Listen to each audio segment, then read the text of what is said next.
Chapter 17. In the Marketplace. On Saturday Boldwood was in Casterbridge Market House as usual, when the disturber of his dreams entered and became visible to him. Adam had awakened from his deep sleep, and behold, there was Eve. The farmer took courage, and for the first time really looked at her.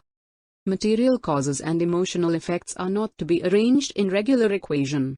The result from capital employed in the production of any movement of a mental nature is sometimes as tremendous as the cause itself is absurdly minute. When women are in a freakish mood, their usual intuition, either from carelessness or inherent defect, seemingly fails to teach them this, and hence it was that Bathsheba was fated to be astonished today.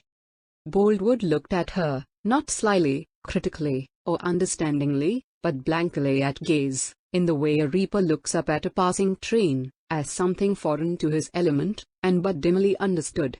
To Boldwood women had been remote phenomena rather than necessary complements, comets of such uncertain aspect, movement, and permanence, that whether their orbits were as geometrical, unchangeable, and as subject to laws as his own, or as absolutely erratic as they superficially appeared, he had not deemed it his duty to consider.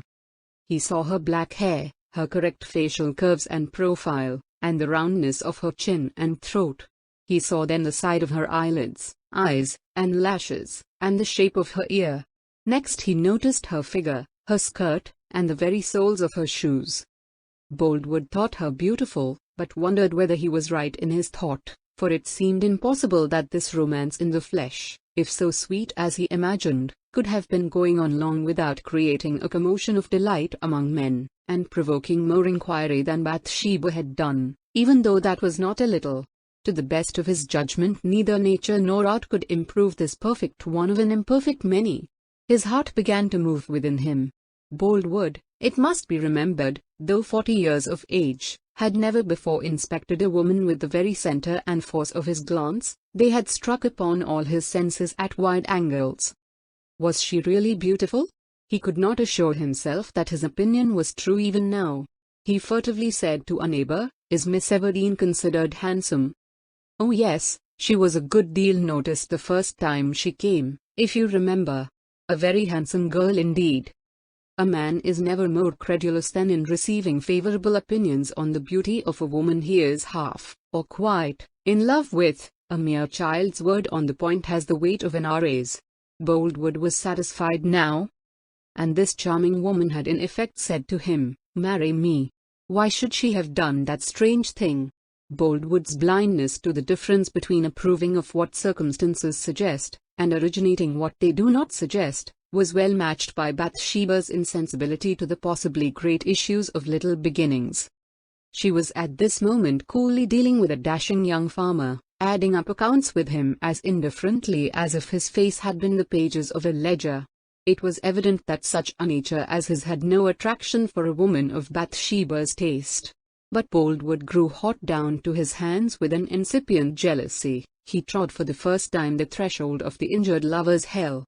His first impulse was to go and thrust himself between them. This could be done, but only in one way, by asking to see a sample of her corn. Boldwood renounced the idea. He could not make the request. It was debasing loveliness to ask it to buy and sell, and jarred with his conceptions of her. All this time Bathsheba was conscious of having broken into that dignified stronghold at last. His eyes, she knew, were following her everywhere. This was a triumph, and had it come naturally, such a triumph would have been the sweeter to her for the speaking delay.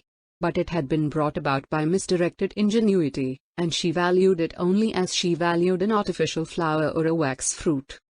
Being a woman with some good sense in reasoning on subjects wherein her heart was not involved, Bathsheba genuinely repented that a freak which had owed its existence as much to Liddy as to herself, should ever have been undertaken, to disturb the placidity of a man she respected too highly to deliberately tease. She that day nearly formed the intention of begging his pardon on the very next occasion of their meeting. The worst features of this arrangement were that, if he thought she ridiculed him, an apology would increase the offense by being disbelieved, and if he thought she wanted him to woo her, it would read like additional evidence of her forwardness. End of chapter 17. Thank you.